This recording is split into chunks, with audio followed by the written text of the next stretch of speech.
show with Irish show with Irish show. Sometimes it's good to just yell about football. What are you doing? Don't do this to me, Harry! The Ohio State. It's Ohio State! What do you mean, the? It's a poison! I almost stroked out and died over it. I'm glad to be at the party. I'm mad we're this late. You ain't a captain of nothing but a sinking ship! That helps the defense without them even doing a damn thing! Doing a damn thing! The call-in line. 312-988-15. You tell Johnny all you've heard and seen. Oh, Irish! Oh, Irish! Oh, Irish! Oh, Irish! Irish! Yeah, that's right. Oh, Irish! Oh, Irish! Oh, Irish! Oh, Irish! Irish! Yeah, that's right. That's right. Even under iffy circumstances and weird vibes, Notre Dame USC should feel bigger than it feels this week. It just should. It just should, you guys. It has been a bizarre week, a weird vibe, just a lot of uncertainty and doubt from the Notre Dame side and the USC side. I do not remember the last time Notre Dame USC had this kind of vibe. Usually, even if one team's down, the other one is feeling so good that they're running their mouths. It is a weird week. You're going to have weird weather. This is going to be a unique USC Notre Dame game. Mark with glasses. Feels like we're pre-gaming for our own funeral. Here's where I'm at. I'm in between, you guys. I'm in between knowing Notre Dame very well could win this game against their rival and put Marcus Freeman 1-1 on the ledger with them, which is a big deal to all Notre Dame fans. There's no reason Notre Dame can't win this game tomorrow night, okay, at all. I'm stuck in between knowing that in my brain and that clashing with what it feels like and what the fan base vibes are like, what my email inbox is like, what my phone log is like. And I'm struggling with that because those things are cracking right up against each other. I know Notre Dame can win this game tomorrow night. I also feel really bad about where they're coming from. And I'm really stuck trying to figure out the realities of this. Is this a Clemson last year's situation where Notre Dame's down and out and then they play great out of nowhere? Or is this team totally gassed to the point where they're out of gas and you're going to get just a sleepwalk performance again tomorrow night? I don't know. You just can't rely on anything Notre Dame does this month. And I'm stuck in the middle on that because Notre Dame could still win this damn game. And it's been a long week. And I started the week by saying, I'm not adding more losses on this ledger until they're actually there. And I mean that. But I understand completely the skepticism from the Irish fans. I totally get it. And so these two things are cracking up against each other. And it's making a really weird dynamic. And I've been struggling with it all week. So welcome in, everybody. I don't know. Listen, this has been an odd week here. And people are coming and going. I've had people message me, John, I love your show. I am too upset right now. I need to get away from all of this, including you. Don't be mad. Bro, I get it. You got to do what you got to do. You got to do what you got to do. But I've gotten a lot of messages of people going, when things calm down, maybe after the bye, I'll be back, but I can't do it right now. I don't blame you, man. When you take this stuff life or death the way we do around here, man, it eats at you. So everybody, I think, could use the bye, including those to this show, just to get their brain right. It's been a long few week stretch here. So that being said, let me get through the introduction. I got an early caller too that I want to get to so they could go on with their night. A regular Friday night first caller. We'll get him done. Pat's here. Everybody's been asking if he was at the casino. I know he wasn't golfing. The weather was too shitty for that. But not at the casino. He'll be here, and I got some questions about that. Yeah, Adam's here, and then he's going to be cold and wet tomorrow. Adam, I know you're going, and you're going to be cold and wet, baby. So thank you, everybody, for being here. Obviously, you can find the program on YouTube. Do it. Subscribe if you haven't yet. Give the video a thumbs up. That helps old Johnny Boy out as well. Notifications on that way. You will alert it every time a new episode drops. I know you don't want to miss it. Twitter. Search bar Always Irish Rat. Always Irish Inc. Emails Always Irish Andy at gmail.com. Audio only anywhere you want it. You can get it in your ear holes. Call-in lines 312-988-15. You tell Johnny all you've heard and seen, or maybe what you want to hear and see. Maybe you want to forget what you've heard and seen. I don't know where we're at because this fan base is out of sorts. This fan base is struggling. Instagram, Facebook, Always Irish Inc., USA Today, Fighting Irish Wire. Read all about it.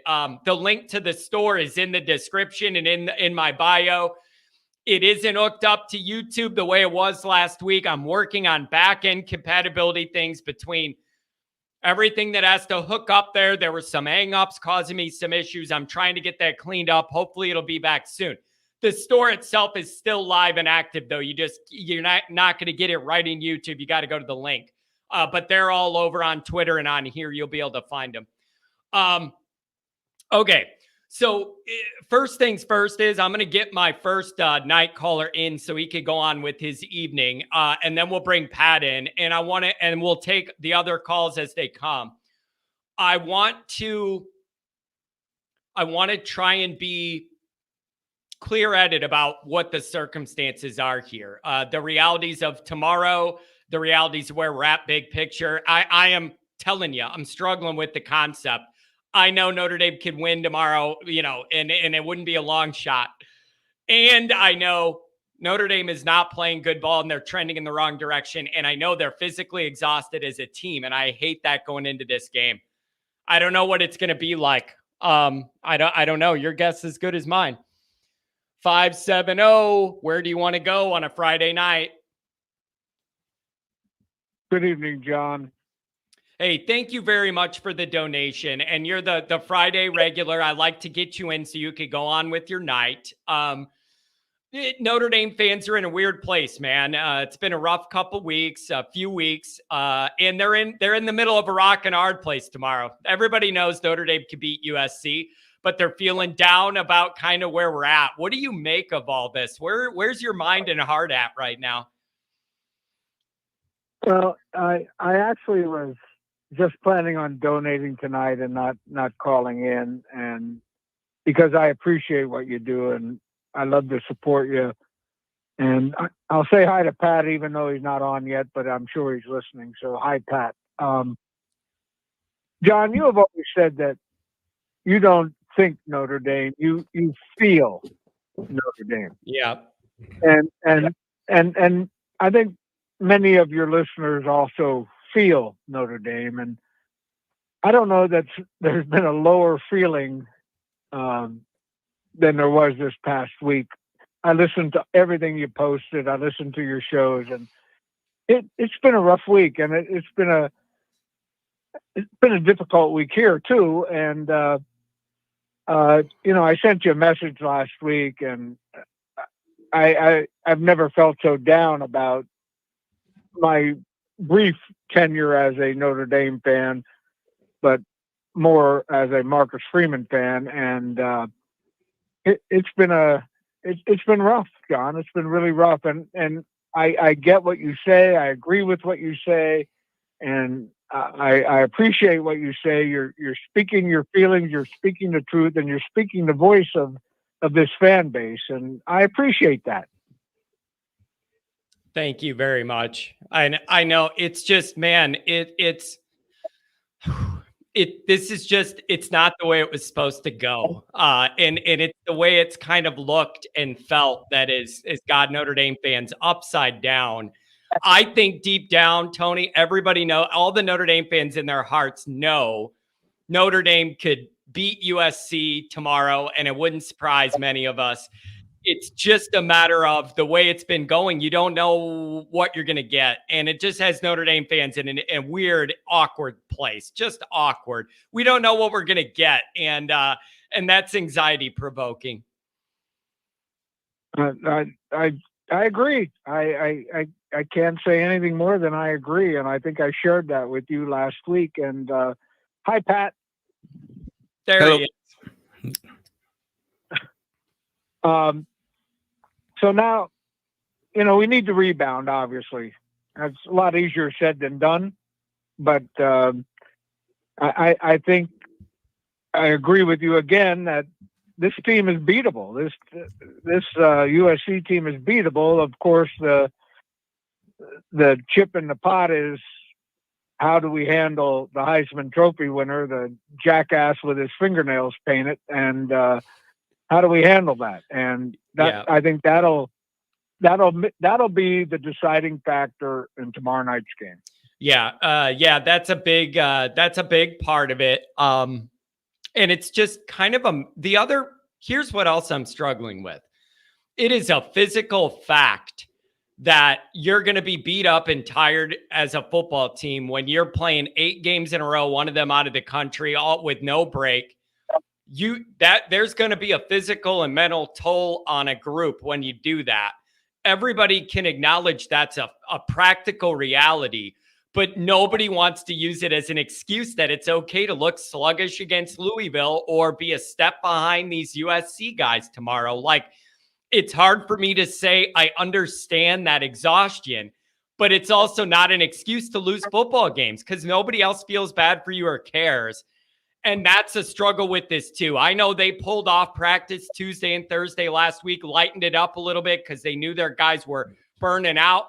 Like, I don't know how that gets any better this week. It's the next play out of that. And it's just can't be an excuse. So they're going to have to just pull it together, do a Clemson last year when everybody counted them out, get a win over your rival, head into the bye, lick your wounds, look at the plays, whatever you have an extra week to be able to redo, and then we get going in the next half of the season. That's the plan. It's just you got USC and the Heisman winner in between that and the plan. And then we get going. I'm not going to say the E word. I've heard the E word enough this week, but it's been a long, long time since I played high school football. And granted, it was high school football, but I played high school football at a pretty good level in Pennsylvania. And we started at the beginning of August, and we played, we had our summer training, and then we had our 10 games, and we played every week. And we got boogered up. I got boogered up, but we played on. And again, it's not a parallel. It's not the same as playing at this level, but you play on.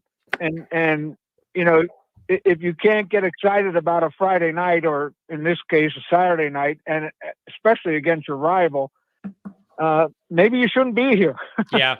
No, that's a good point. I've heard a lot of people say, if you're physically worn down and all that, it's understandable. But when USC comes to town, you got to find that extra level, and you got to dig deep, and you got to find that extra well that you could go to get out of you, and then know the bye's coming, and you're gonna have your time. But they got to fight, and that's the big part of tomorrow. Is I think we're gonna know early whether they're coming out like zombies or if they're coming out mad and ready to go.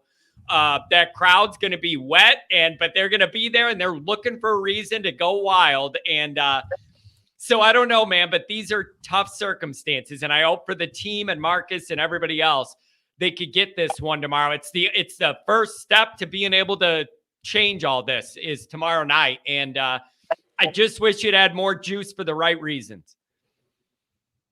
You're right, and I think everybody agrees with that. And I'm just hoping that the fans will support the boys no matter what happens. I know it's going to be a lousy night with weather-wise. Well, that's perfect when USC comes. Tony, I love that for USC week because I know those people don't like it at all, man. I love that. Welcome to South Bend, Indiana. Go back to Hollywood if you don't like it. Get the hell out of here. Yeah, you're right. I just hope that our fans are supportive of the guys, and no matter what, we don't need the first three and out to be booed off the field. We need to stay behind it and get in there. And again, I'm going to make this short, but thanks again for all you do. And Pat, thank you for what you do. And oh, by the way, I played golf today. It was beautiful here in Ohio. I played golf. I played with a 79-year-old guy today who shot a 77 on a real course. Oh, that's good golf, man. They must be getting up and down, and he must be putting some one putts there. I like that.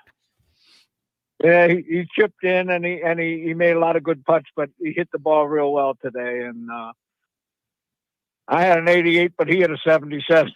Man, hey, just being out there with your buddies is a good day, man. Good for you. Hey, thank you for checking in and always dropping me a message. And you know what, man, you got a feel for it because you have a good idea where I'm at. And you always seem to hit me with the message right where I need it. So thank you for that. I really appreciate your friendship. I appreciate you, John, and I even appreciate Pat. Yeah, I know. It's hard to believe, but he's okay.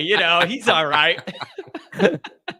Thank you. That's very kind. Week at the casino. I hope we won some money. No. Pat, you were looking rough, man. My mom was asking about Pat. John, is he okay? I go, this is just what he does. Leave him alone. Leave him. She goes, who's he with? I go, I guarantee he's with the retired guys from the country club. Where do you think he's probably with them? That's what those boys do. Oh, man. Hey. All right, John. I love you, John, and thank you for everything you do. And hey, go Irish. There you go, man. Have a good weekend. Hopefully it goes a little better for us. Take care, and thanks again, man. What a sweet guy. One of these years, I'll be able to tell you guys how I met him. Chief Brody, $5 holler. One of these years, you'll be able to tell them who he is. Well, that's kind of what I mean by that. Yeah, that's what I'm getting at by that. $5 holler by the Chief. Hard to get around how good, god-awful that offense was. When all your pass plays are long developing in your own line, no-shows, the lack of plan B is yikes. I mean, it's a problem. Yeah. Pat, yes, it is. I got a couple calls here, and I'm going to get right to them. Pat, I'm going to ask you one thing here first, and I wanted to drop you in when he mentioned you.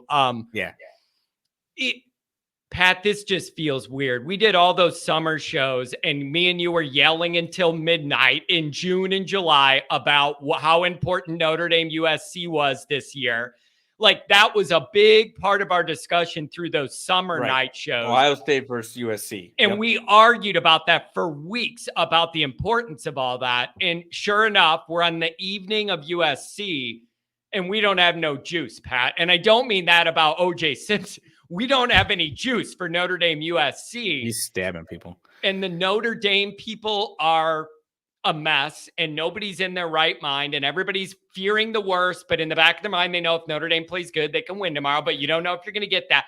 How are Notre Dame fans overreacting to the situation we're in right now, Pat? Or is it appropriate? Because the gauge for my show is down and out.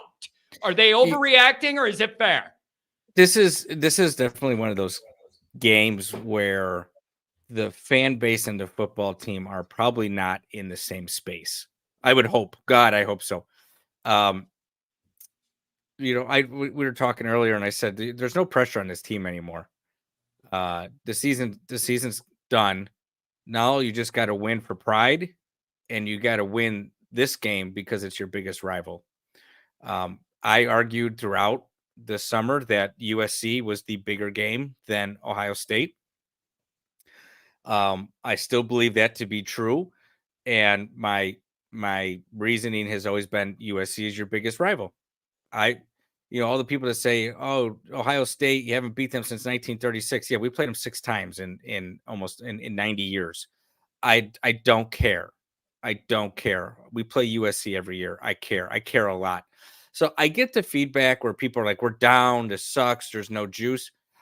I'm juiced. I'm ready to go. I want Notre Dame to win this football game so bad.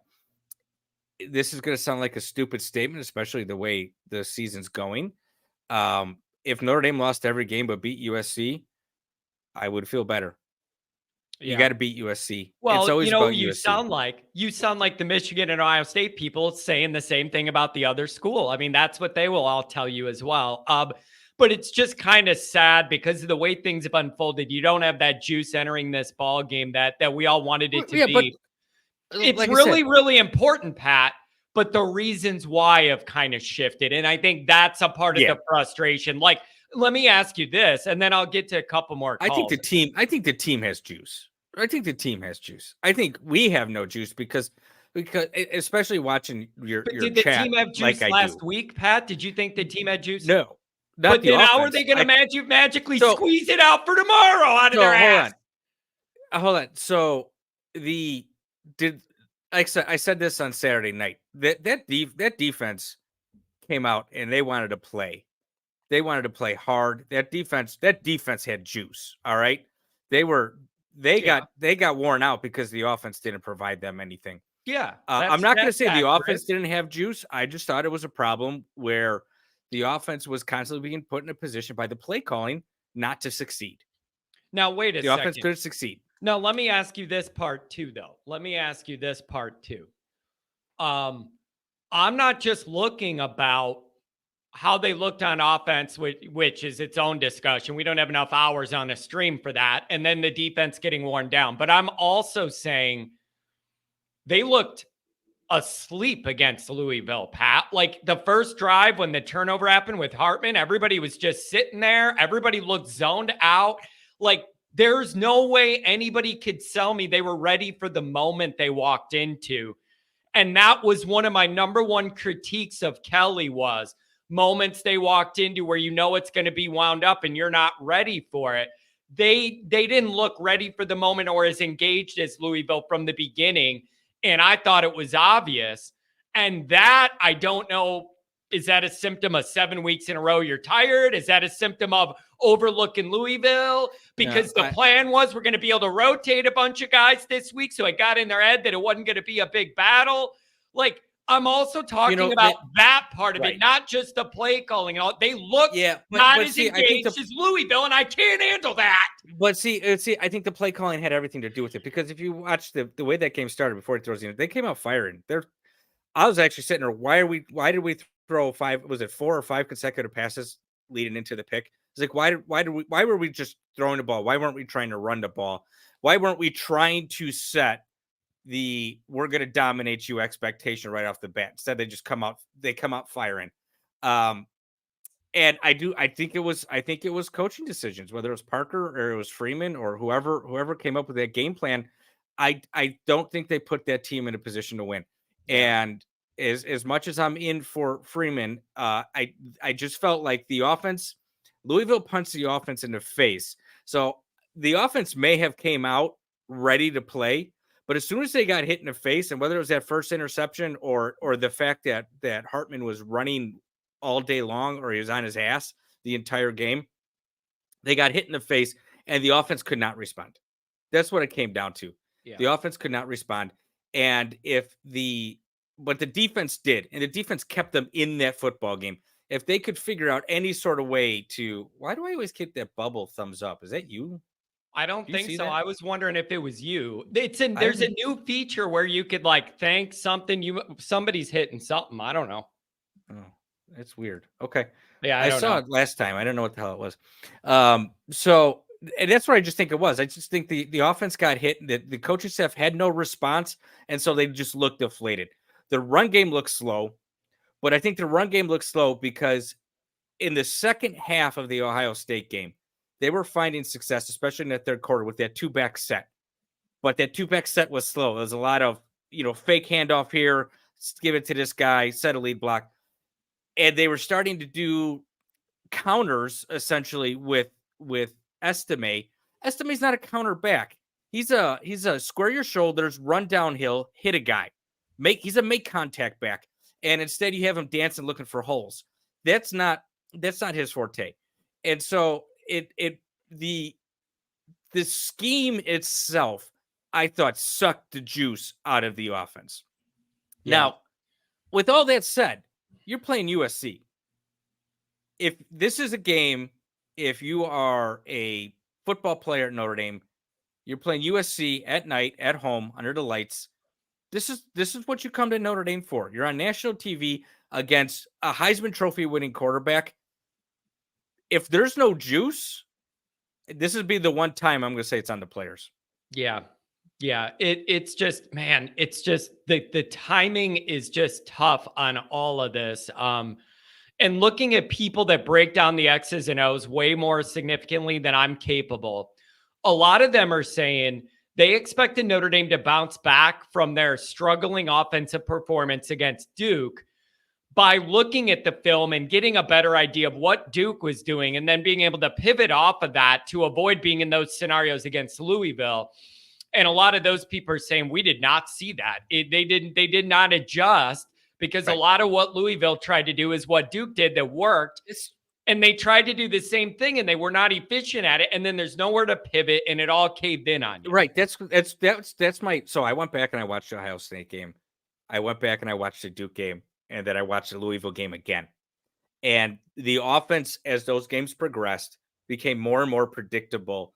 And you started to see these obvious tendencies of what they were doing. And you went away from the stuff that worked for the 4 weeks prior. You did. Yeah. You just went away from it. You stopped running downhill with Estimate. You stopped getting. What happened? I thought the best look that you saw from that offense was when that big 13, was it Stays, would line up as a fullback and he would blow a linebacker up, and then you just had this open running lane. What happened to that? Where'd it go? Why did we stop doing that? That guy's a beast. He hits people. And then I thought some of the protections from the offensive, clearly that rotation on the offensive line wasn't working. They were getting blown up down the middle. The protections from the running backs, especially the freshman running backs, the younger running backs, were not very good. They were missing blocks, or they're just chipping guys, not actually. They just put a lot of pressure on the quarterback. There was just a lot in that offense. I mean, if you watch from the second half of that Ohio State game, where they made adjustments, that's the thing. In the Ohio State game, they couldn't produce any offense. They made adjustments in that second half, and in the third quarter, they dominated Ohio State at the line of scrimmage, moved the ball down the field at ease, running it. And then as they went into that, as they went into Duke, they kept trying to do that. And then Louisville, they kept trying to do it. And they stopped trying to make adjustments. And it was frustrating. It was aggravating. It blew my mind. It was disappointing to see, because I thought this coaching staff was making a turn. I will still say this. I think the defensive coaching staff has made a turn. Those 3 games, the defense has played outstanding outside of a select couple players, but they're not making a significant impact to, those select players are not making a significant enough impact, except for one stupid penalty, to really destroy Notre Dame's chances. Yeah. JD Bertrand, who I was hard on all summer, I'll be the first one to say it. I was hard on JD Bertrand, was playing one hell of a football game. So I'm pretty happy with the way the defense is operating. And that gives me a lot of hope going into this game. Tackling has been bad, right? Tackling has been real bad. I thought tackling was better against Louisville than what we've seen. It's been progressively getting better. The one guy that still has stand out to me where the tackling is not improved is Benjamin Morrison, but you can't take him off the field because he's the best covered corner in the country. So that is something. He's like prime time. He's like Dion. I'll shut a guy down out here, but if I got to put a shoulder in a guy, I'm going to miss that tackle because I want to make sure I'm hit the next play. Here's my sarcastic response to that. You saying there was less missed tackles. That's because when Louisville was running by you, nobody was even close enough to be able to make a tackle. So it's hard to bounce off a guy when your angle's so bad and you're so slow that they ran by you. Yeah. Bro, it's just kind of rough. All right, Pat, you want to mix in a phone call and then me and you will get back to some stuff? Yeah, we got to talk about Jenkins, but go ahead. We'll go to the phone call. Yeah, I know. I wanted to kind of balance this out so people aren't waiting forever, and I'm trying to kind of blend this. So we'll see. This guy donated. He gets to come up. 815, make it come alive. What's going on, man? Not much, man. How about you? It's going okay. It's just Notre Dame fans are all over the map, man. Everybody's messed up in their mind. Where are you at the night before? I don't want to jinx it, but I think Notre Dame wins. And honestly, I know this is tough to say. I know this is after what we saw in Louisville, but I almost think Notre Dame needed it. I almost think it's kind of like a refresh button almost, because you come off of Ohio State, which was an emotional loss. You come off of Duke, which was an emotional win. You come off of Louisville, which was just team didn't show up, did not play their best. It looked like they wanted to play a football game that night. And I think now that they're getting to play a team like USC, what do we see with Notre Dame typically? They play up to their competition and they play down to their competition. Yeah. And I expect this game, honestly, USC's has not played a defense even close to Notre Dame's. And I think Notre Dame, especially if it rains, which it looks like it's going to, I think that plays into the hand of our defense. And I think Notre Dame wins by 14 plus. I don't think it's really that close. Wow. I think it's that kind of that Clemson game from last year where everyone remembers we came off that Stanford loss. Everyone's like, oh, we're going to get our butts kicked by Clemson.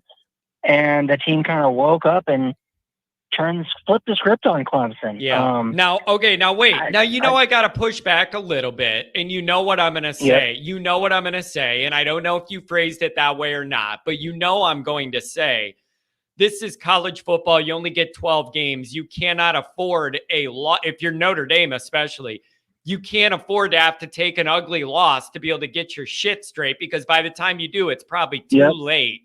And that's the issue. So if you're saying that overall, I would disagree with you. If you're saying it in this moment, there's nothing that could be done to undo the past. That's the best thing that you could say about it now. Now that it's occurred, it's a big wake-up call of, man, we really need to get on our stuff. And so that's the pushback there, is I'm never going to say in a 12-game season it's okay to have a loss to wake you up. There's only 12 of them. I'm not saying it's okay. Yeah, I mean, you got to be, man. And listen, I am not going to tell any Notre Dame fan who picks Notre Dame to win tomorrow that they're wrong. Notre Dame has a really good chance to win this game for a lot of different reasons. But if a Notre Dame fan called and goes, John, overall, I feel like we're trending down and we're struggling and the offense is getting worse, I can't argue with that either. We're in a weird part in time where I understand all of it, man. And I don't feel like either fan base has a good grip on what to expect. I admit I do not. I have no idea what we're going to get. No idea. Yeah, I mean, going into this game, first of all, I want to talk about Louisville because I've seen it all over Twitter, and I don't like that our fans are not our fans, but there is a percentage of them out there that are blaming the kids at receiver, which part of that is warranted. But my thing is, I look at that Louisville game, and I look at the game that Louisville played against Georgia Tech. Georgia Tech absolutely torched that Louisville defense. Now, you cannot tell me with a straight face that Georgia Tech has a better offense than Notre Dame. Yeah. They were the same Georgia Tech team that lost to Bowling Green at home. Yeah. I mean, you can't tell me that they don't have they have better receivers than Notre Dame. You can't tell me they recruit better receivers than Notre Dame. My thing is, I don't think it's as much on the receivers. They had part of the blame, but I think it's more to do with the play calling of Jared Parker that we've seen the last 3 weeks. I kind of gave him a break the first two because those were kind of weird situations. Ohio State, as of right now, they have a top 10 defense in the country. I think the number 6 pass defense. Duke has a top 10 passing defense as well. I kind of gave them a break because we didn't have our receivers in that game against Duke. So kind of, okay, whatever. But to go against Louisville and to get utterly dismantled and dominated on both lines of scrimmage is absolutely should never happen at the University of Notre Dame. Yeah. That should never happen. Now, what do you think are the biggest factors that played into that? Do you think it was the wear and the grind of 7 weeks in a row with no break, an offensive staff that's struggling with personnel and structure and scheme? Or do you think it's a case where the guys maybe overlooked Louisville a little bit where it's sandwiched into the schedule? You got to give Louisville credit. They played lights out and had all the emotion the whole night. And I'm not going to not mention that it's a big part of college football at night home games. So do you just think it's like a melting pot of a little bit of all of those issues stirred together, or do one or two of them pop out more to you as a main reason we're in this position?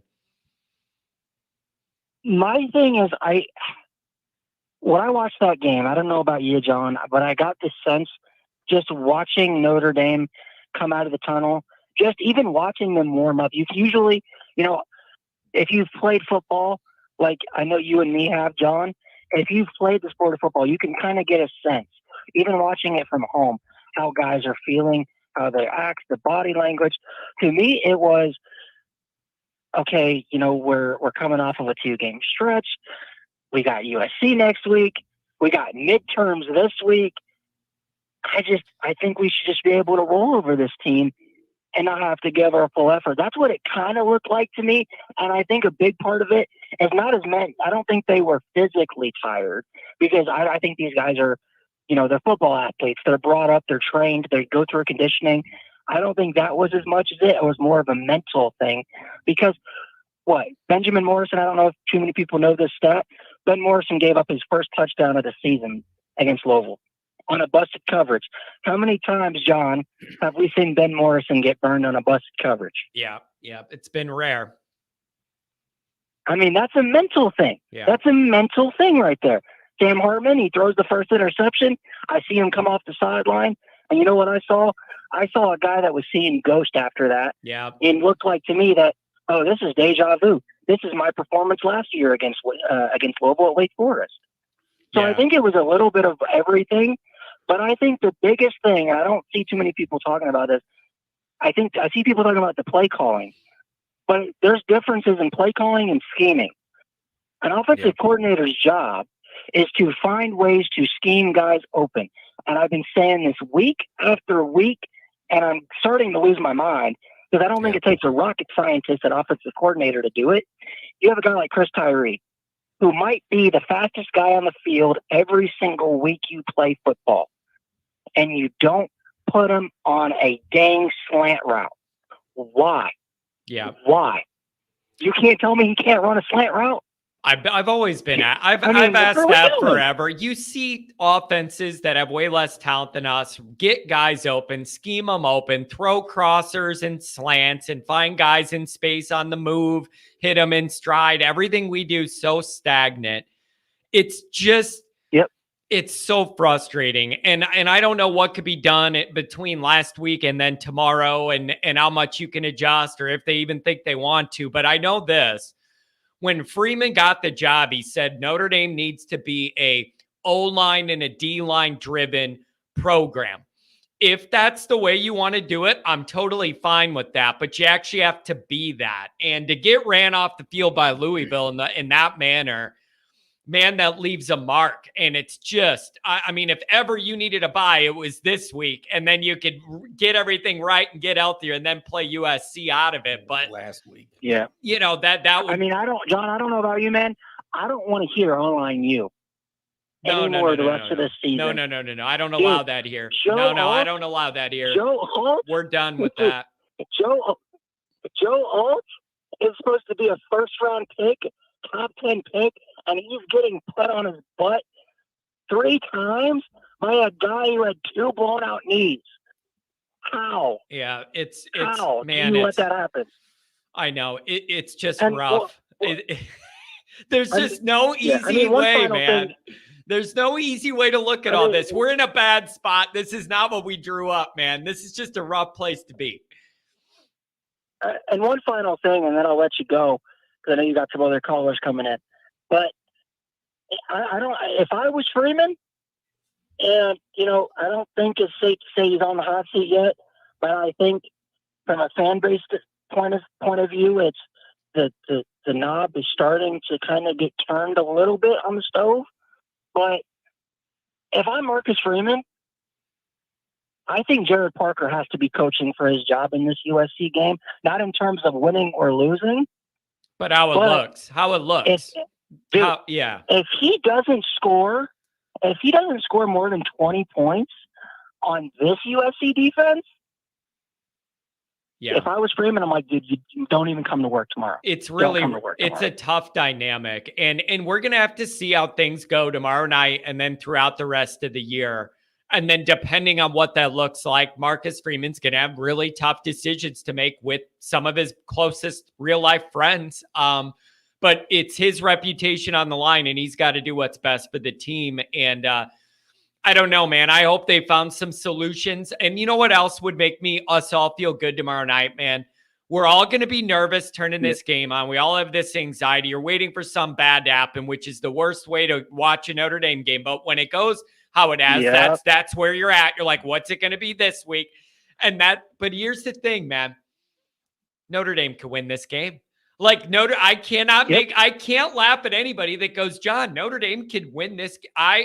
It is perfectly right there for the taking. And then you could lick your wounds during the bye and you can kind of regroup a little bit. But it would make me feel really good tomorrow if I saw some offense stuff that I go, oh, I like that. I haven't seen that 80 times every week. Like, you got to show us that you're trying to branch out a little bit. And I want to see some plays where I'm like, wow, that's new. We needed it. And give me more of that. Like, am I asking for too much? No. And you know what? I don't want to see any cute play calls this week. I don't care if it's vanilla. I don't want to see any jet sweeps on a 3rd and inches. I don't want to see you taking out Audric Estime on a 3rd and short. Yeah, get back to your O-line and D-line roots if that's what you want to be in and get it done that way. Yeah, no, I agree with you. Every time they've gotten cute, that's the thing is, bro, every time they tried to get cute, it turns real ugly. Like, it is not worked, bro. It is not worked. The cuter they try and be, John, the uglier it gets. I hate it. I mean, John, we sit on the couch and watch these games, right? And I think we could call a halfback dive or a halfback zone or inside zone from our couch. And it would be most likely, maybe a 60-70% success rate on a 3rd and 1? Yeah. With Audric Estime in the backfield? Dude, they're all messed up. Like, it's so frustrating. They're just all, oh man, they're so messed up. So, but listen, and man. If there's ever a game where Audric Estime can go off and have like 200 yards rushing, this would be the game. This would be the game to do that. Although, here's what you got to recognize, though. Now, the book is out on Notre Dame defensively. So they're going to do exactly what Duke did and Louisville did. And they're going to put 9 guys within 5 yards of the line of scrimmage and go, beat us. We dare you. You're not going to do it. And I don't know if Notre Dame can do it because that's what they're going to do. I don't know, man, but we need to see something different. But listen, I am not going to roast you for saying I think Notre Dame can win this damn game. The 14 plus would surprise me in the weather and everything tomorrow night. Yep. That would. But the actual just beating them, that's not crazy to me at all. And it's just a matter of what Notre Dame's going to show up and how efficient to be. And it's Parker versus Grinch. Parker versus Grinch. Who's doing less of a bad job tomorrow night? That's what we're going to find out, I think. Who's doing less of a bad job? I mean, I honestly, I don't know about you. I don't know about you, but this game to me besides the rain, it just reminds me so much of that kind of mindset, not only from the fans, but the team as well last year with the Clemson game. Yeah. I mean, because you got everybody in the fan base saying, oh, the season's over, no playoff. Yeah. Who cares? We wasted a year, Sam Hartman. We're going to probably lose to USC at home. Yep. We'd be lucky to get 8 games. And also, not only that, but also you're facing an undefeated team at home that's leaking oil and begging to be beat too. Clemson was undefeated last year at 8-0. They were begging for a loss. And so, you're catching them with some vulnerabilities now too. So, man, there's a lot on the line here, and it'd be a big, big benefit to stop the bleeding, get a win no matter what it looks like, and then get into the bye. Thanks a lot for the donations. Anything else on the way out? Give you the last word, my friend. Yeah, I don't know about you, John. I think this year is New Year's 6 or bust when you have a guy like Sam Hartman under center. But I think this team is good enough to do it. I think it starts tomorrow night. I'll be at the game. Hopefully it's not raining too much because I don't want to, be miserable in a win. I'll be happy, but I don't want to be completely drenched in a win. You won't mind. Man, I mean, you won't mind if it's a win. I won't. Yeah, if it's a win, you'll take it, man. It's like me and Pat leaving the Stanford game in 2012. I've never been happier, cold and wet in my damn life. I'll tell you that. Hey, man, that was a great time. I'll take pneumonia for a week. Yeah, exactly. And then you'll have a bye to recover. Do that. Get pneumonia, and then you'll have a bye. Have a good one, man. All right, man. Have a good weekend. Take care. Oh man. Forecast 42 and clear. Come on. Yeah, it's saying it's supposed to clear up in the evening. I don't like that. The rain's going to be during the day, but the wind's going to be high. The wind has a better impact on the passing game than the rain does. Yeah. Especially for a guy like Caleb Williams. You're not on Twitter anymore. Did you see what I was referencing with the USC staffer? He had one of those, the jugs with the spray for the bugs, and it has a little. I saw he was out there spraying them. I'm like, bro, you need a bigger hose if you're going to do that stuff. Yeah. Welcome to Indiana. You need a bigger sprayer, dog. And it can't be warm water either. That. It's got to be cold lake. But the funniest thing was that at least the clip I saw, every guy dropped the ball. Yeah, I saw that too. Just that little sprinkle, and they just were like, a little sprinkle. I can't handle it. Man. All right, let me go 570, and then I got to ask Pat something, and then we'll go 951. 570 has been waiting a little bit. Where is this? There you go. 570. What do you know? Hey, John. Hello. Can you hear me, John? Yeah, crystal clear, man. I got you now. What's going on? Thanks for the call. Oh, I was saying I'm connected to this speaker. John drove in 8 hours on Interstate 80 from Pennsylvania for this game. Oh, wow. So what are you staying at a place in South Bend or nearby or in Chicago for the night? Drive over in the morning? What's the plan? I'm in South Bend, John, probably about 2 miles from campus right now. Oh, that's awesome. The last 2 days, yesterday, the vibe was horrible. Yeah. It was not good. Yeah. It was not good. I saw it on your show, the same thing. It was just everyone's beat down. They're done. Yeah. It felt like they were done. It's like, it's weird how you could feel that. Like, you don't have to be a genius. You can walk around and you could just feel it. And it's kind of like, I said last year after the Marshall loss, going into the game after that it felt like we were going to tailgate before Grandma's funeral. And it just shouldn't be that way for Notre Dame, man. That's not what this is about. No, not at all. Today.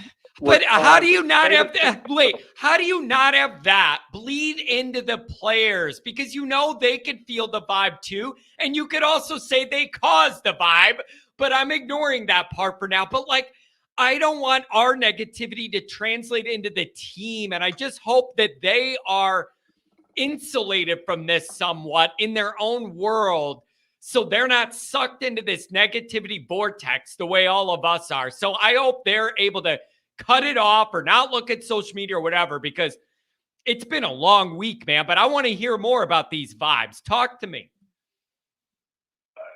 John, it's the day of social media. You can't get away from it. Yeah. I mean, I'm on the East Coast, and we feel it out that way. Yeah, lifelong Notre Dame fan. It just happened. After the Duke game, you magically make it. You get out, you win the game. How is that not the wake up call you need going into Louisville? Louisville, where you're going to Papa John or the Yum Yum, whatever the stadium's called, one of those goofy names. Yeah. How is your hair not on fire? Yeah. And well, okay. Now wait. A practical response would be those guys are beat up and they're tired and all their best games against toughest teams are in a row and they're tired. And what do you want them to do? And then some guys are injured and you can't be up every week. That's what I've been told, but I don't like hearing that, man. You just can't get away with that. You only got 12 of these. You have 12 and you know you're getting everyone's best shot. You're everyone's Super Bowl. They should have been going into Louisville. We're ruining this party. And that's not what happened. Yeah. And the thing is that gets me, John, then I'm sitting there at home and they're showing the sideline and I love him to death. I'm 100% bought in Marcus Freeman. That's not going to change. I love what he does for the program. I love how he embraces the community. He embraces the tradition, something Brian Kelly never did, but that's time for that's a different story for another time. But when they show him, and he's bent over on the sideline. His eyes are just like, yeah. He looks like he's ready, but I don't know if he's like, Parker, somebody help me fix this. Yeah. It's not a very veteran coaching staff. Yeah. Not on the offensive side.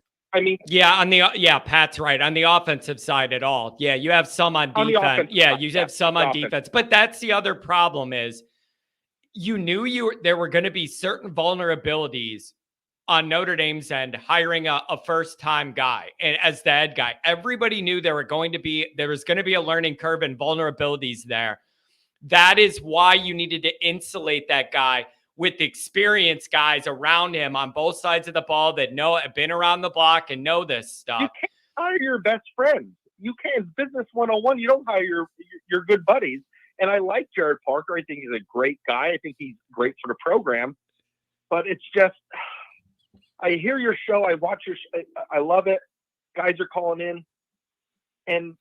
But if you're sitting at home and you're wondering how you can't get Chris Tyree on your previous caller said a slant, or you can't get him on some kind of screen, or you can't, you got to find a way to get the playmakers the ball in space. And I don't know if they're more worried about scheme and not make a mistake than actually taking a chance and say, hey, here's the ball.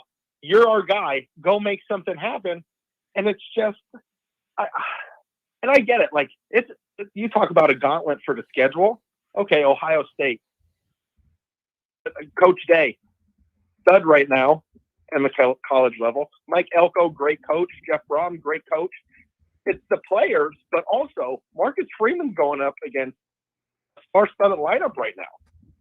I mean, and a lot of people don't look at it that way, but I mean, he's in a chess match every week.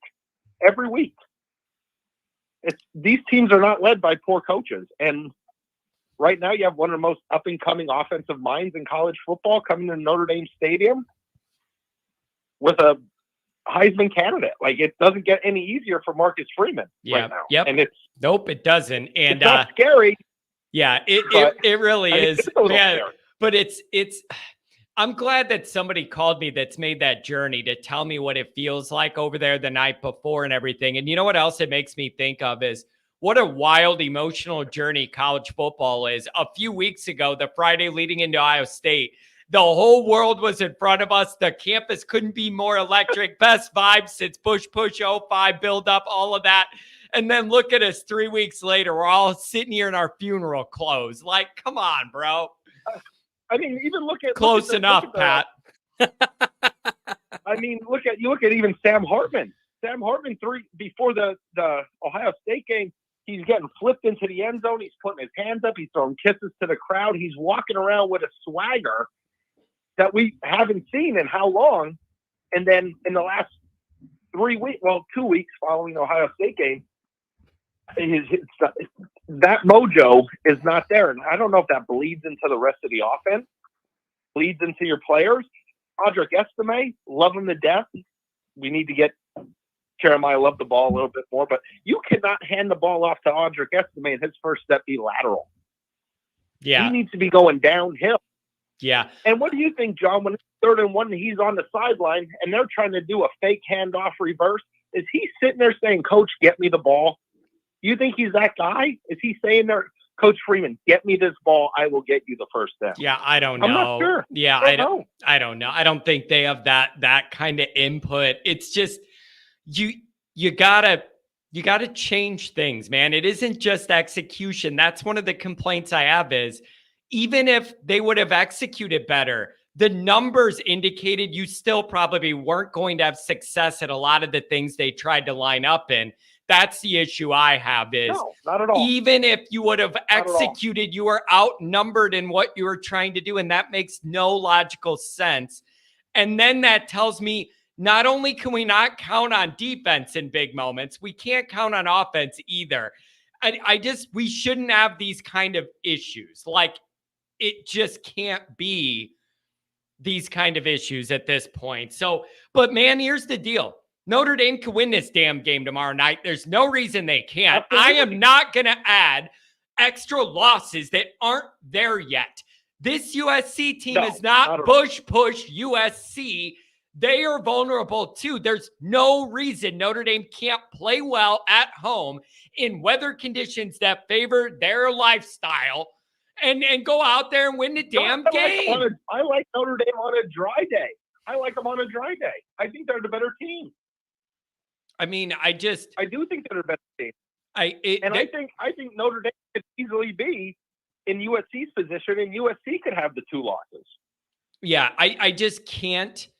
I can't write Notre Dame off here in this moment. Like I can't. But if you want to tell me they're trending down and everything's bad, and why would you ever think Notre Dame? I can't argue with what we've seen. It's just if Notre Dame plays well tomorrow, there's no reason they can't win this game. And even though they have Williams, their defense so bad, you just have to play a reasonable game of football. Just play a reasonable game. They got there's no reason that Notre Dame cannot score 30-some points in this game. We've seen it earlier in the year, and they have the athletes to do it. Now, I heard you talk about, wide receivers, kind of a touchy area right now. We have injuries. We have Chris Tyree dropping. I don't care what anyone says. I think that's a very catchable ball against Louisville. I think that's a game. That's a ball you have to catch. But then, you have Sam Hartman. Louisville's putting their fist in the ground, playing man coverage. We're going to bring everything we got to you. You're going to have to make a throw to beat us, and it didn't get done. And that's one of the things that worries me because USC does get after the quarterback. Yeah, they do. Yeah, they do. That's a one thing about that bad defense they have. They have athletes. They have athletes that can get at you on the edges. That is a problem, like coming off the line. And if Notre Dame's having a problem, Lucas, Notre Dame was on. Yeah.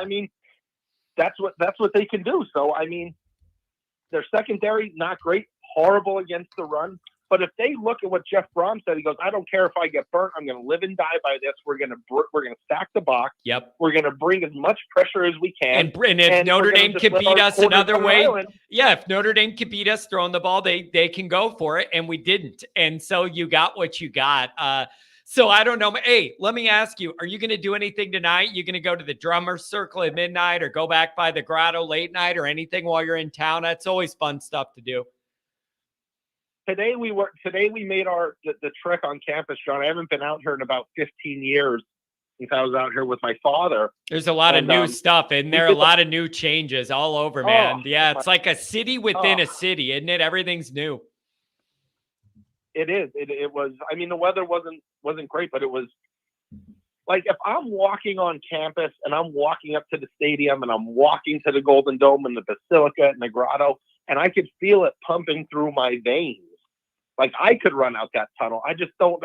They should have the juice, but I'm hoping. But tonight we are going to head up to the Drummer Circle. We're going to get off in town and just see if the vibe's any different. Yeah. I'm hoping. I know a lot of came in today. I saw them. Go to Eddy Street, have a couple beers in Eddy Street, and then walk up. Rudy's here tomorrow. Well, that's Rudy's great. on campus tomorrow. Hey, that's awesome. Maybe you could be our next walk-on receiver to be the only one that makes a play. Then we can have 2 back-to-back. He's not a walk-on anymore, John. He's not a walk-on anymore. Thank God for Jordan Faison. Give me a break. Thank God for him. But I'm Rudy's on thrilled for campus. him. I'm thrilled for Faison, but it is an overall representation of bad things of where the program's at, that guy's even in a position to be able to make those plays. Tells you where wide receiver recruiting, development, and retention's been at. That's the problem. And you know what? I love Chancey Stuckey, John. I love him, but like the development to get off press, just the confidence is not there. I mean, I love the recruiting class. I love Rico Flores. I love Greathouse. I love James. And the other kid from Texas that they brought in, he hasn't played it all yet. They are recruiting at a higher level. They do have the athletes, but it's just, I don't know. I went over this in my head for the last couple of years. So I don't know if it's the mindset of the head coach that we don't want to take chances, but you could look at smaller schools, MAC schools. They throw the ball all over the place. They give their players a chance. Yep, I see like it. we don't want. It's really frustrating, man. turn it It's so frustrating. I see teams with way less talent than Notre Dame run exciting offenses where they get guys in space and they're whipping the ball all over, and it isn't a big production. They just do it, and it makes me mad every damn week. So I don't know, man, but there's no reason at all Notre Dame can't win this game.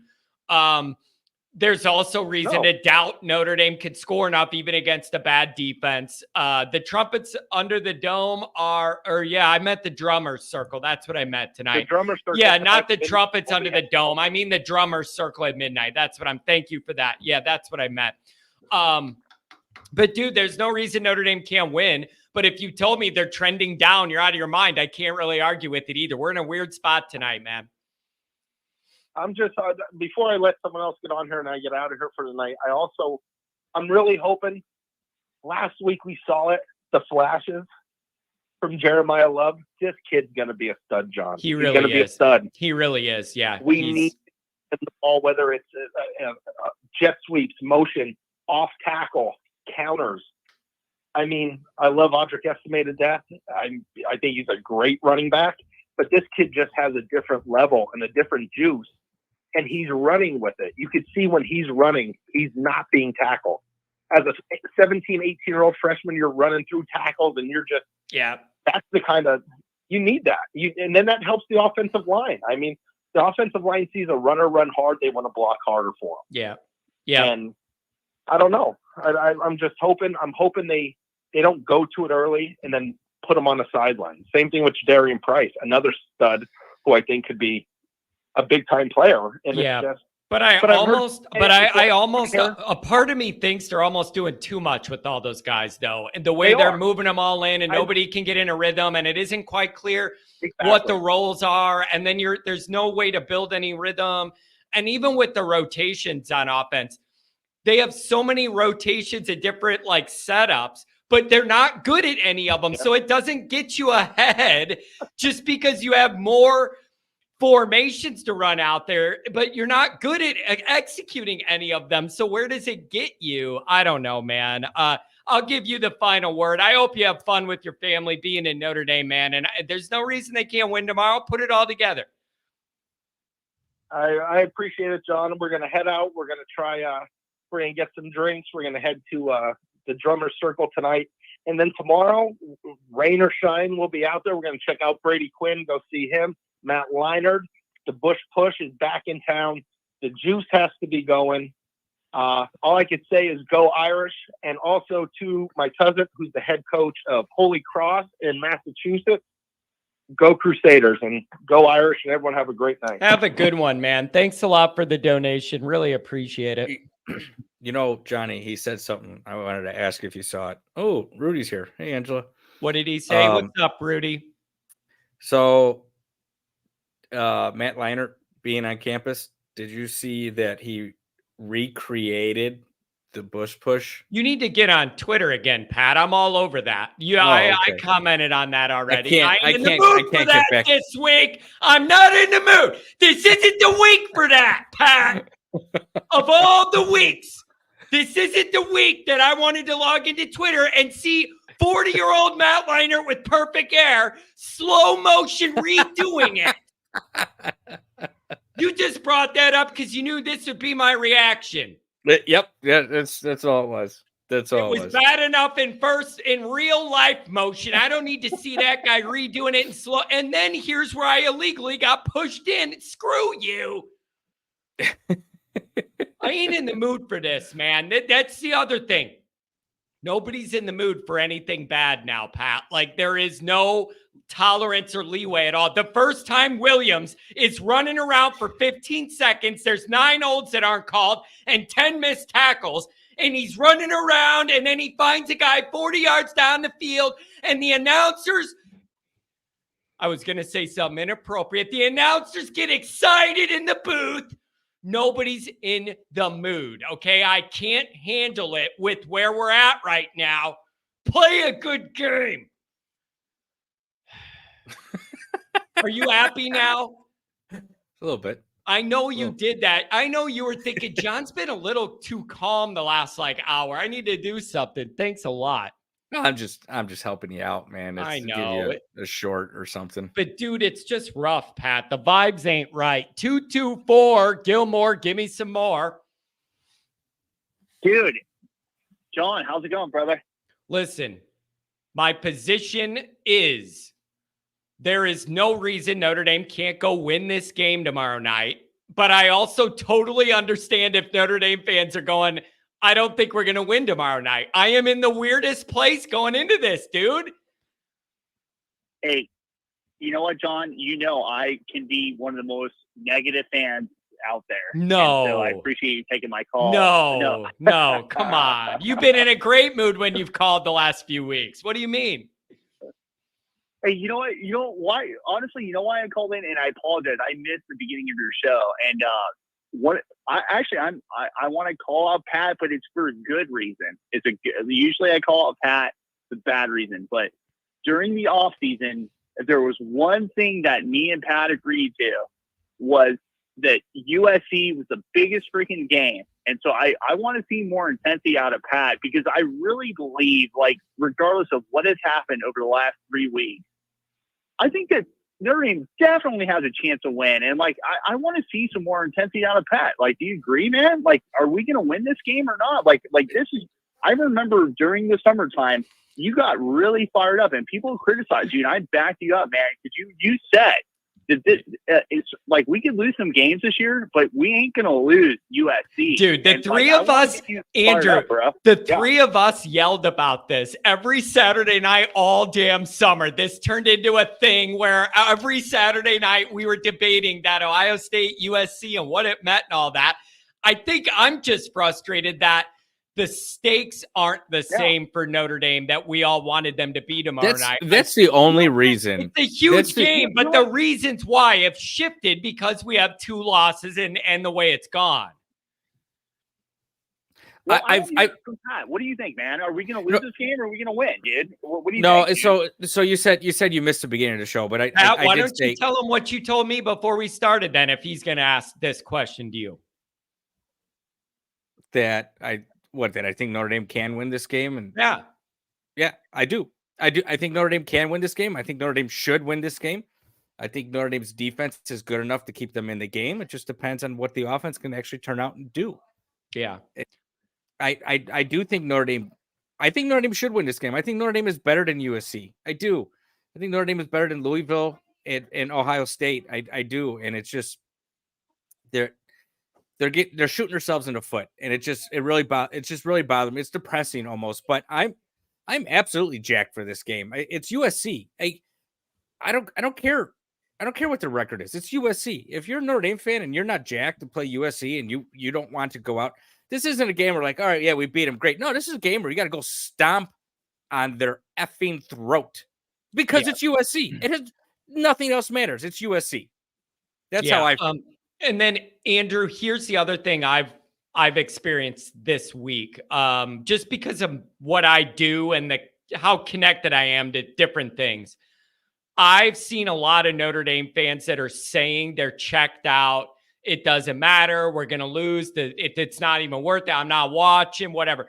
I think they're all full of crap, you guys. I think they're saying that when they see us line up against USC, all those people are going to be yelling at the TV just like they would if we had no losses or won. And I think people are saying that to kind of make a stand.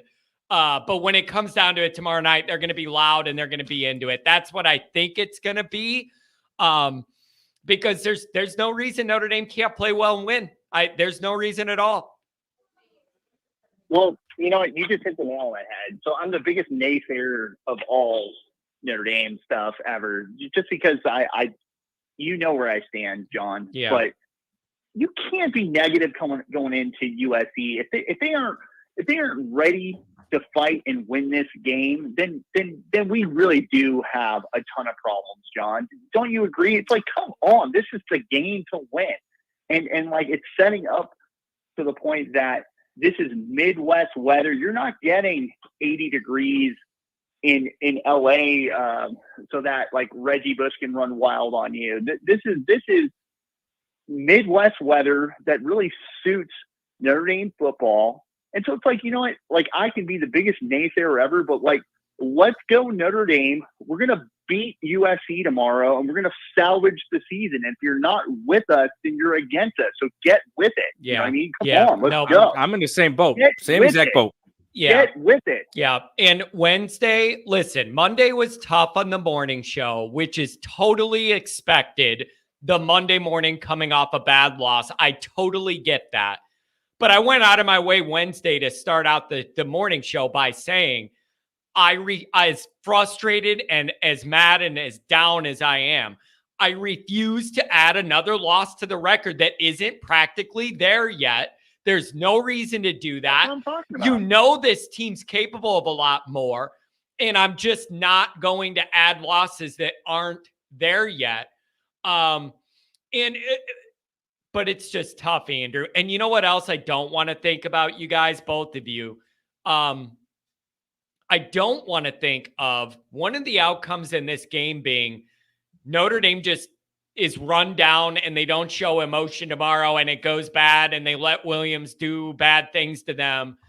If I don't see that fight that I didn't see enough of last week at home against USC and all that, man, that's really going to be a red flag. Like that is going to be upsetting.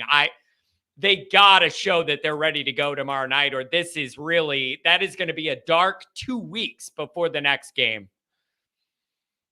Well, you know what? I get where you're coming from. And if that did happen, I'm totally with you. But is your feeling, John, that you think they're trending toward that way, that they're not going to come out fighting? Because if that is, then, you know what, Marcus Freeman ain't the guy. But I just cannot believe that they would come out soft in a game like this. I mean, they're at home. They've been on the road for a while now.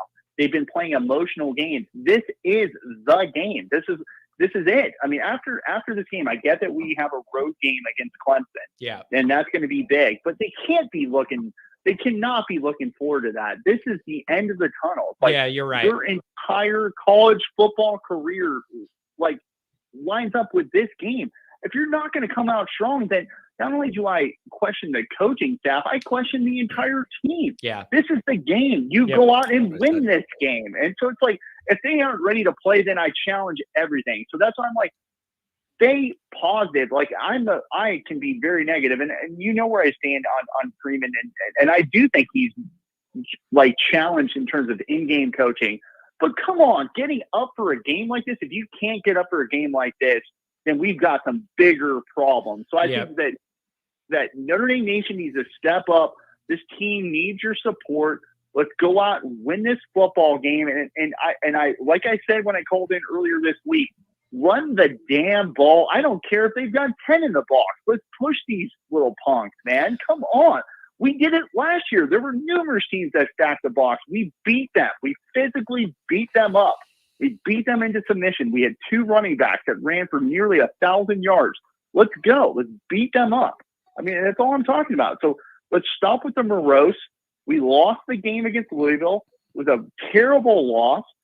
we have the biggest challenge of our season right now standing in front of us. Are we going to cry about Louisville all week, or are we going to go out and just win? Come on, let's go, Irish. Yeah. And the other thing is, Andrew, first off, number one is you get extra credit for using the word morose on the call-in line. I'm very impressed by that. And I want to give you credit for that, buddy. I appreciate that very much. So I'm going to give you credit for that. That's a word that's never been used on the call-in show before. Good job. Here's the other thing, though.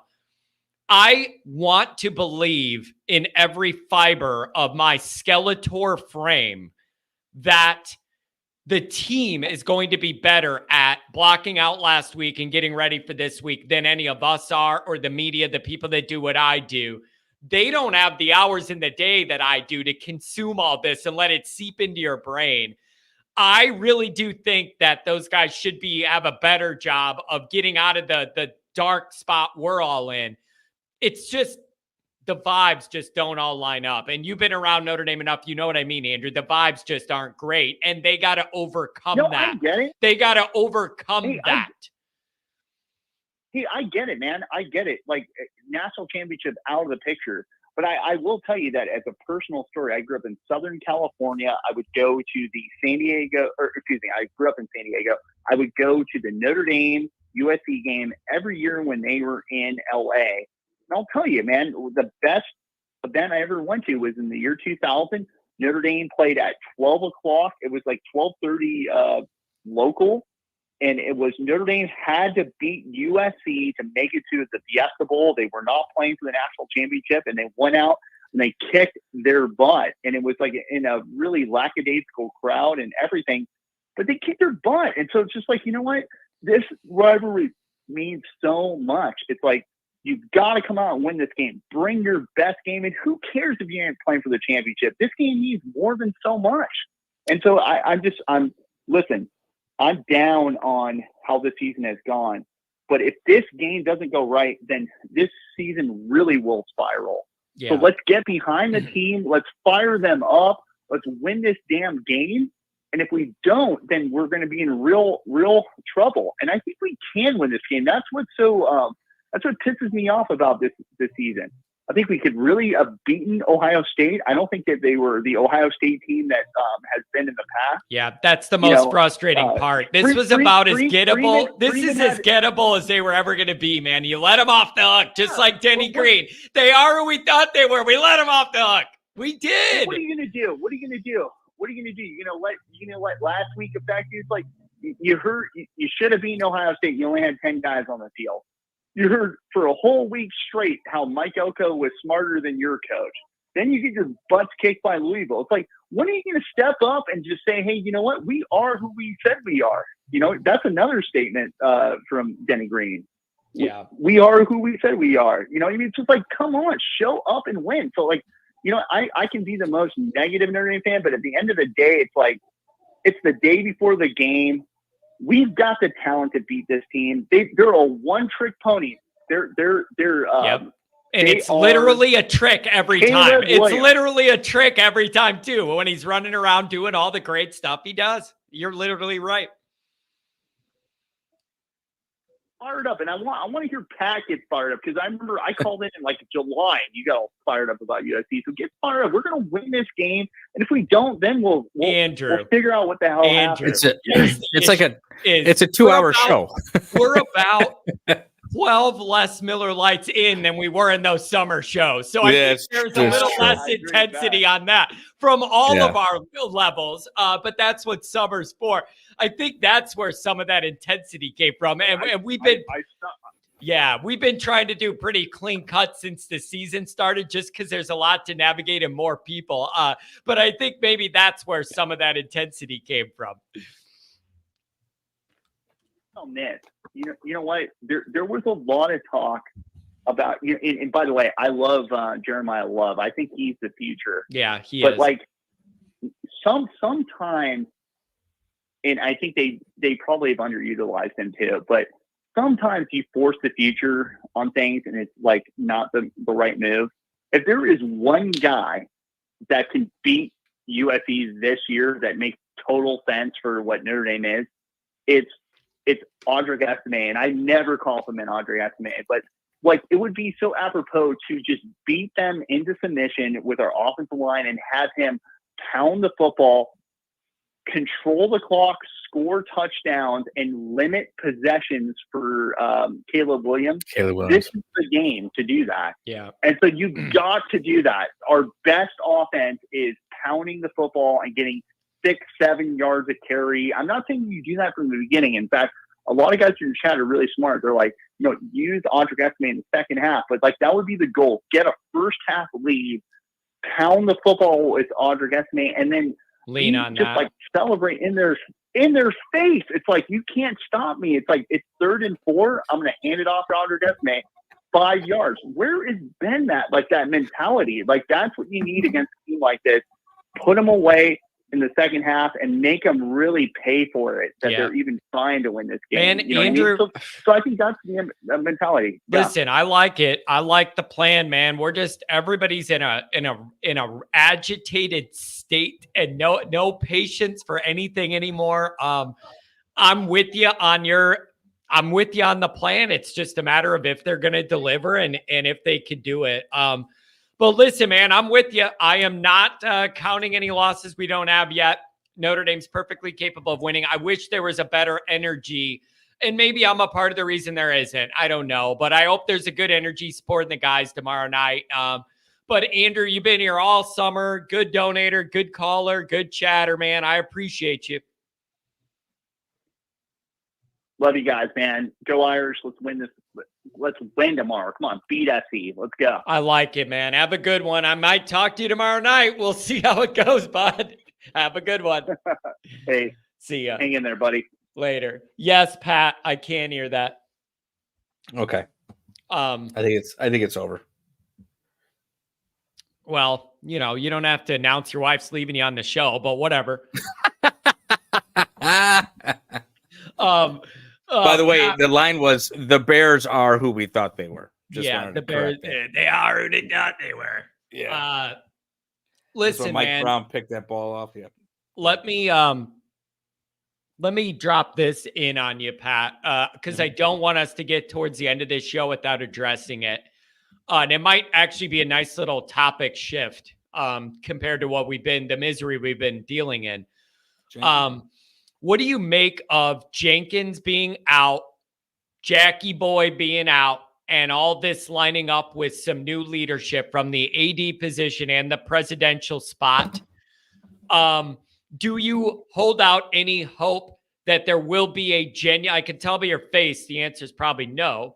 No. Do you hold out any hope that there is going to be a genuine effort to modernize how Notre Dame looks at the landscape of everything, including athletics, and maybe within their value structure, be able to adapt things a little bit to get us more modern? Is that a hope that you have, or what that board looks like, and when one guy steps down, another one jumps in, and it's rinse, repeat with the old rich people? Like, what's the reality there? Do you hold out any hope for any modernity out of this? Bavakwa, right? That's his name. Bavakwa he's a football guy. He was a kicker or something like that?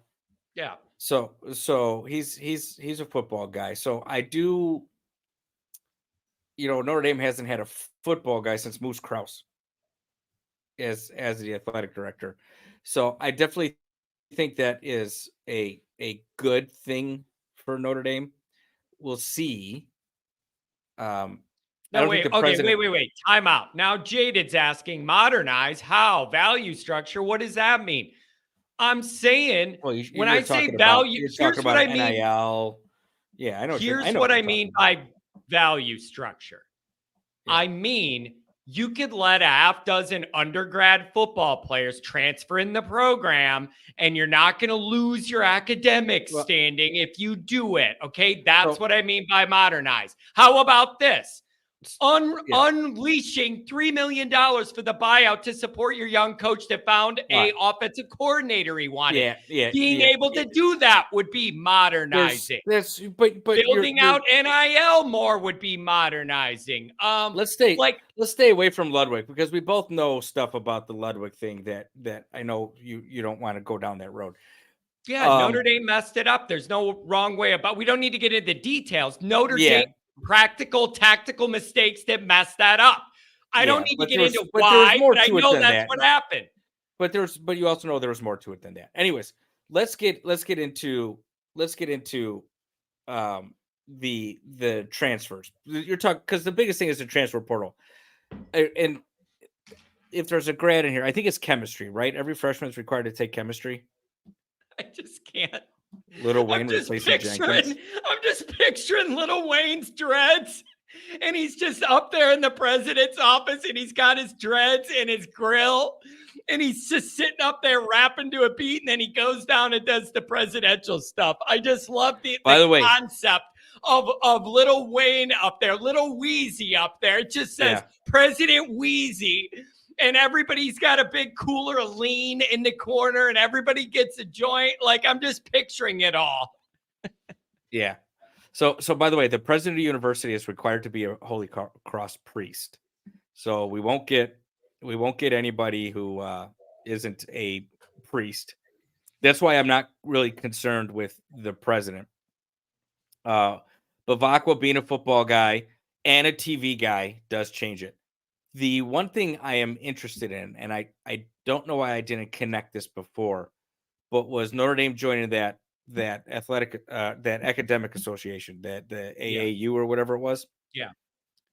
If that, by doing that, makes it easier for kids from other schools that are in that to transfer to Notre Dame. That's a good angle. That's a good angle. I didn't think about it at the time because the only thing we were talking about then was about when Notre Dame's going to end up in the Big Ten, which I still believe is going to happen. But that may be a way. But Notre Dame has a academic requirement for freshmen for chemistry. I believe it's chemistry. I know it's a math. So that means John and I can never go. If a kid doesn't have that, they can't get into Notre Dame. And even if a kid has that at, let's say, Florida State, Notre Dame won't accept it because it's not to their academic standards. Now, let me say this, though, Pat. Calculus. Thank you, Drunk. It's calculus. Drunk is right. It was Sampson or one of those guys from the Athletics. Somebody earlier in the week said that they are done hearing that Notre Dame cannot or will not do undergrad transfers for football because they're letting Shrewsbury do it for basketball because they won't have a roster otherwise. And the only way to fill that is to get some younger guys in there as transfers. And they're saying you're letting Shrewsbury get undergrad transfers to fill out the basketball roster. You can't throw Marcus a bone and give that dude a half dozen. Maybe. I don't know. That's a good point. That's a good point. But that's always been the argument. They have to. There are specific classes that you anyways, have to take. I didn't want to make it about like the specific things, but I'm asking you if there's at least a renewed hope that there could be a realigned modern vision when the new AD and the new president get together, and it's going to have a new taste there.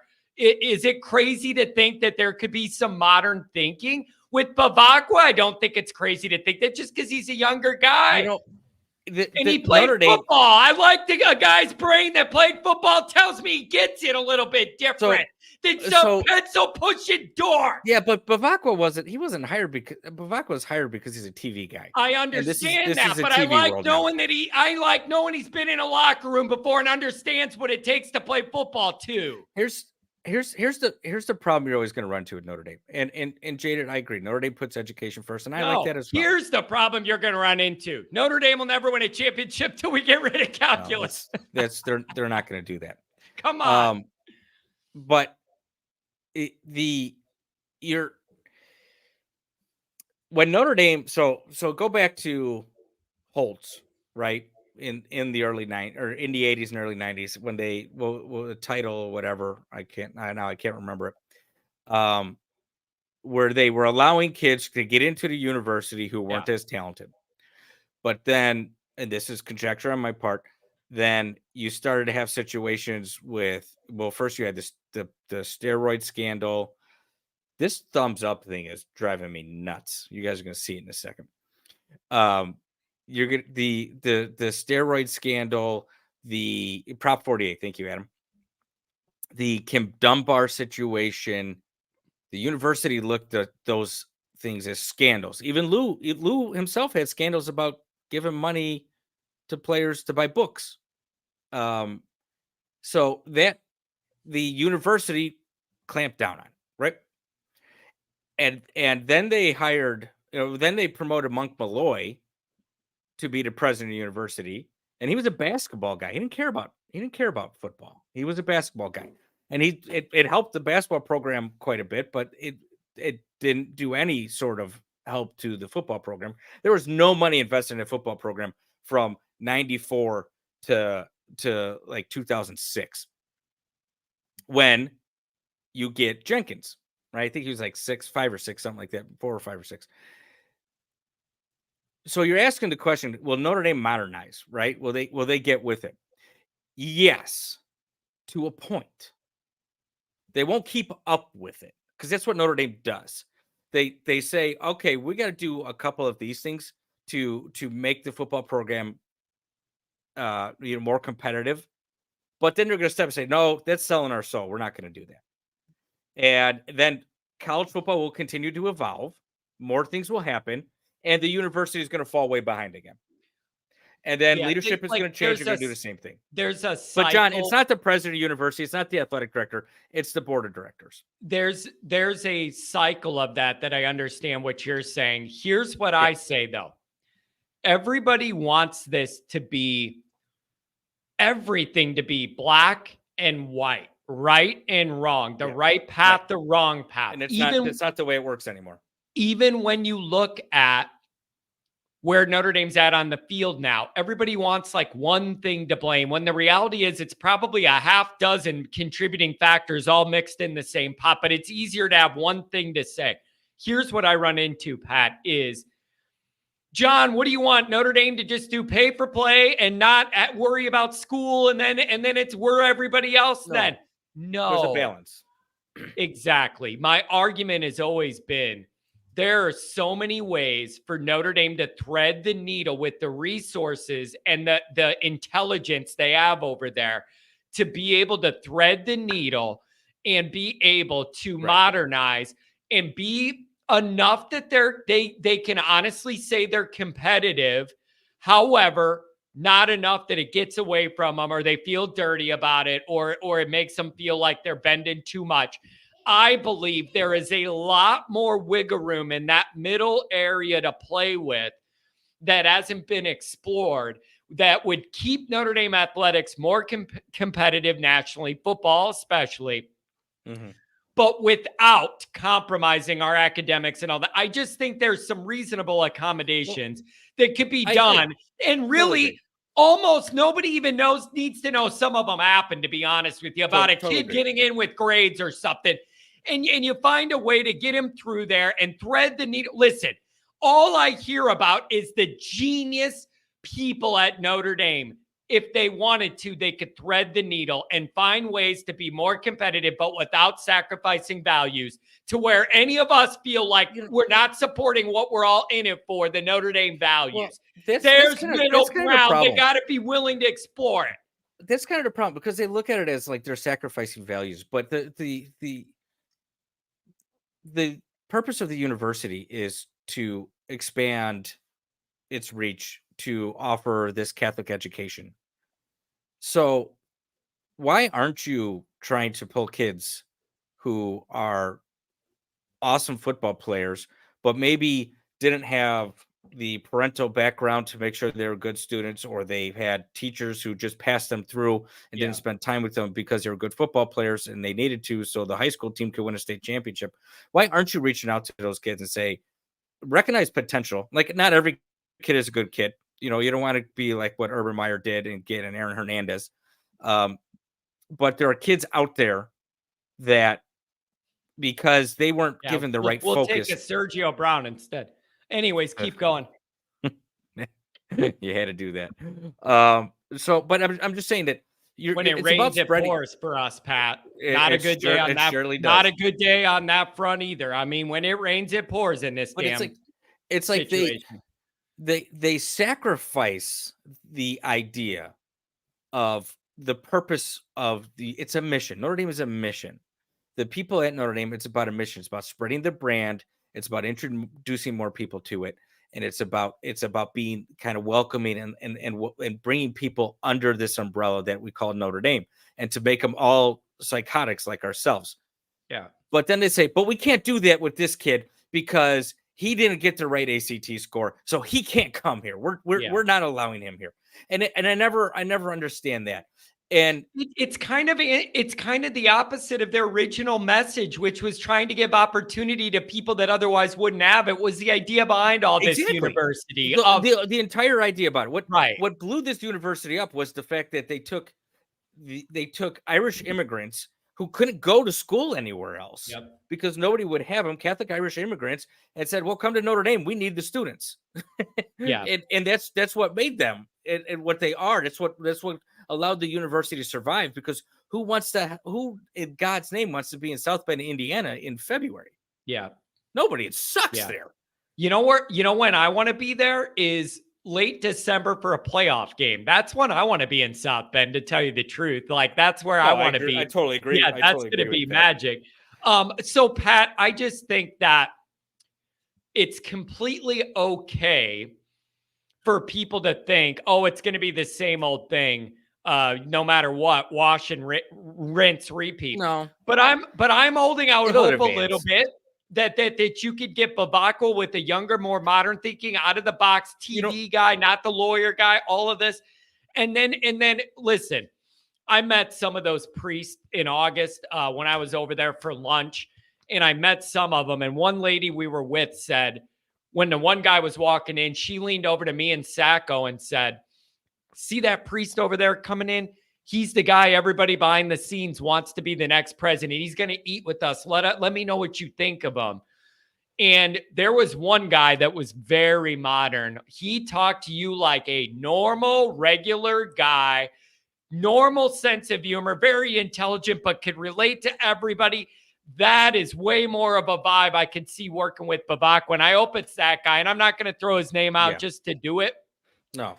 But I could see paths that this could help. It provides an opportunity to align in a modern way with a president and an athletic director, somewhat of a fresh start. And I don't know. It's an avenue. It's a ray of hope that maybe things could change. I don't know what else people want at this point. Yeah, I was impressed when Notre Dame, I don't want to say got in bed with Notre Dame or got in bed with Brady Quinn, but partnered with Quinn with his adventure and what his venture and what he's trying to do. I thought that was a forward-thinking move. They were still behind. Mm-hmm. They were still behind everybody else, but it was Notre Dame actually doing something that I would never expect them to do. I have high hopes for that. I think Quinn is probably the best ambassador for Notre Dame from a former player perspective who could actually make a difference. I'm just picturing him right now, him and Liner redoing all their plays from 05, and then Brady goes down to the other end and redoes his. Come on, man. I ran into him because where I was sitting at the Hey, you know what else is bugging me, dude? Those guys are our age. They look so much better than us because we're all about the same age. Look at those guys. Yeah, he's got to be mine. I think Quinn's younger. I think Quinn's a year younger to me. I ran into him at the Ohio State game when I came at halftime. When I came out, he must have been. I was right by the player or the student section. So when he came walking up, he must have been down on the field. So that's the way he came out. And I was standing in line at the bathroom. And I was like, "Hey, Brady!" He just looks into it, just like. He's like, nobody noticed I'm here. I was like, oh, that's cool, dude.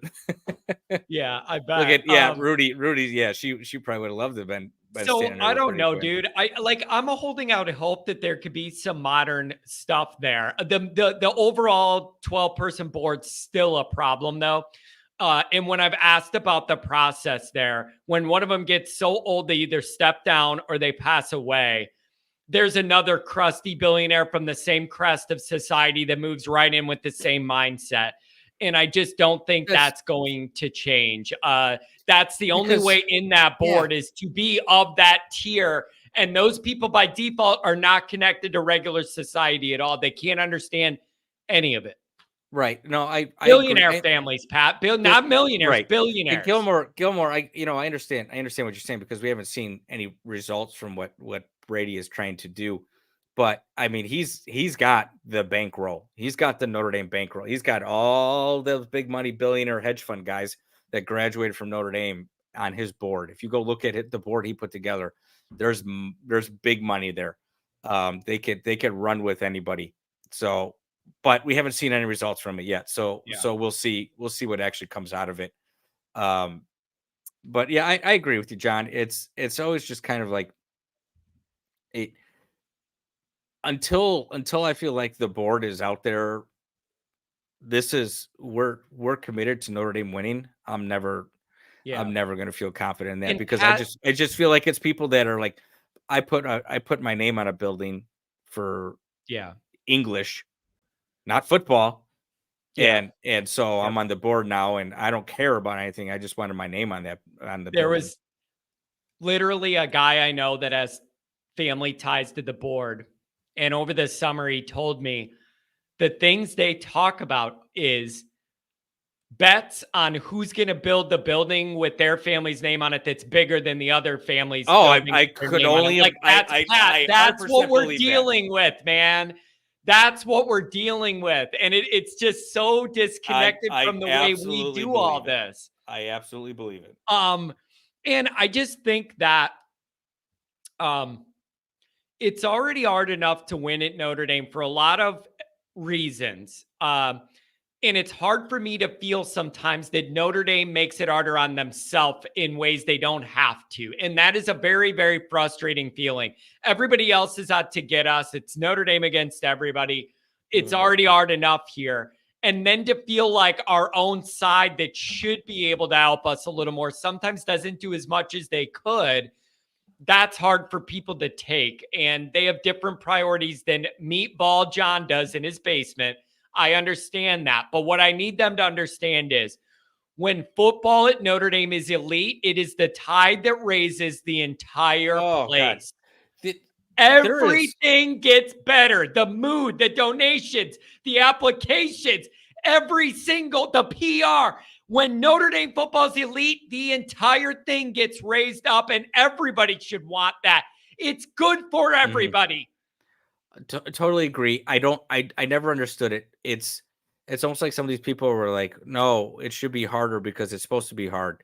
Well, yeah, it was hard, but like Frank Leahy, he recruited kids when he was their commander in the Navy during World War II. Hey, he went to fight in World War II and said, you're all coming home with me. You got back. If we don't get blown up, you're playing for me. And what did he do? Didn't lose a game for about 4 years. Exactly. You know, it was, but you know, so it was probably my dad that told me this. Is like anytime a coach succeeds at Notre Dame, anytime a coach succeeds at Notre Dame, I got a regular Bible and I have Frank Leahy and the Fighting Irish. Yeah, every coach that has ever succeeded at Notre Dame is run out by the university. They once you start winning, they start to put the clamps on them because they don't want to be known as a football school. It is just, hey, guess what? Man. You already are a football school. Yep. Get over that shit. You are a football school. You have what you have because of football. Yep. So shut the hell up. Yep. Embrace it. Yep. Count your billions of dollars. Yep. And go win a goddamn national championship like you're freaking supposed to do, assholes. It really rubs me the wrong way that the only reason they have all this esteem and credential and credibility and money and all this stuff, none of it would have happened without elite football. That is the fact. And I feel exactly. And I feel like the people in charge need to always know they're forever eternally indebted to that effort because none of them would have jobs. None of them would have their pensions. None of them would have that ND degree that gets them that law job or any of this shit without Right. elite Nothing. football It success. is not, that school isn't there Yeah. if it's not for football. They wouldn't, they barely got through the 20s. It was Newt Rockne that put them on the map in the 20s. And in the 40s, they were going to die out, but Navy saved them. That school wouldn't even be there anymore. Yeah, man, it's just That pisses me off so much. Get over it. You're a football school. You could be a good football school. You could be the best football school and still be a high level academic institution like you are. You are not sacrificing anything. Yeah. They sacrificing nothing. Pat, they can literally have it all if they wanted to have it all. Like they literally could. David, what's your number? I'm about to wrap up. What's the area code? I don't see, it doesn't give me any names. Give me a number. Yeah. And let me finish with, you have built a foundation. No other school in the country. You're talking about a student body that's what, 8 to 10,000 kids. You're graduating maybe 2,000 kids a year. Okay. You have millions upon millions of fans, tens of millions of followers who are so dedicated to that school. They spend their Saturday nights listening to a jagoff in his basement yelling about Notre Dame football. Yeah. And every time you don't commit yourself to a winning football team, you piss on all those people. Yeah. People like me, people like you, people like Gilmore, who spend thousands of dollars to go to that campus. And you piss on them. And you give us no credit because we didn't go there. You give me no credit, but you still take my money. My money's still green. My credit card still swipes. And you got no problem doing that. And it's just the truest disservice that you could do to the legacy of a Newt Rockne who built this. Yeah. The truest disservice. That's what pisses me off about the Notre Dame administration, and not even the board. That's what pisses me off about you people, because you take my money and then you piss on my head, and you don't tell me it's raining. You tell me it's a good goddamn football team. Kiss my ass. I like this, man. I like it when you get all mad. It's good. It's good. It makes me feel relaxed to see you get worked up. I really do like it. Man, I'm telling you, I didn't expect to get mad tonight, John. Yeah, but now, that one, USC. Yeah, Trojans that one's kiss a big my ass one, man. Broken condoms.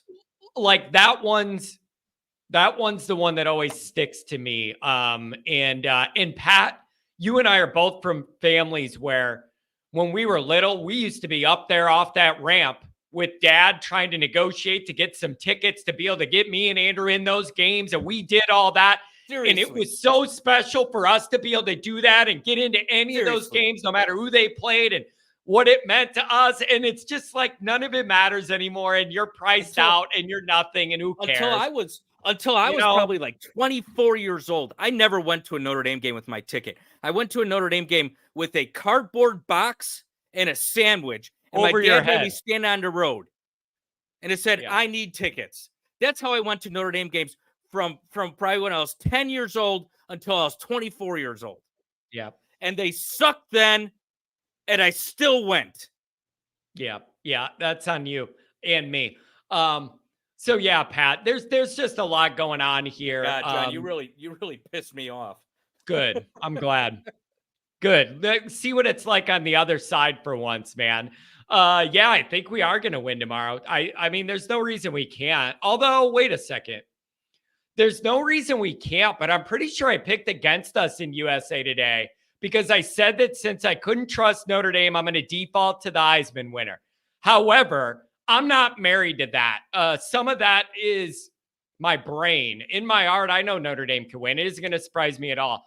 They just have to play better than they have, and I'm not convinced they're going to. Pat, anything else? I got some stuff I got to do tonight. Yeah. I'm going to have to wrap it up a little early. I'm with you. And there are some more callers. I'm sorry. Some of you called this morning, and I I needed to get in some other stuff today than banging through all the calls. We'll be back tomorrow, though. No, I definitely think Notre Dame can win this football game. I think Notre Dame should win this football game. I think if you're a Notre Dame football player, I said at the beginning of the show, if you're a Notre Dame football player and you need your coach to hype you up, this would be the one time I'm going to say it's on you. Yeah. This is your biggest rival. You just got embarrassed last week. You blew it against Ohio State. If you can't come out in this game and play this team, this is the Heisman Trophy winning quarterback. This is the biggest game of your season. This is the biggest game of your life. Right now. You're fighting for pride. You're fighting for everything. You got to win this football game.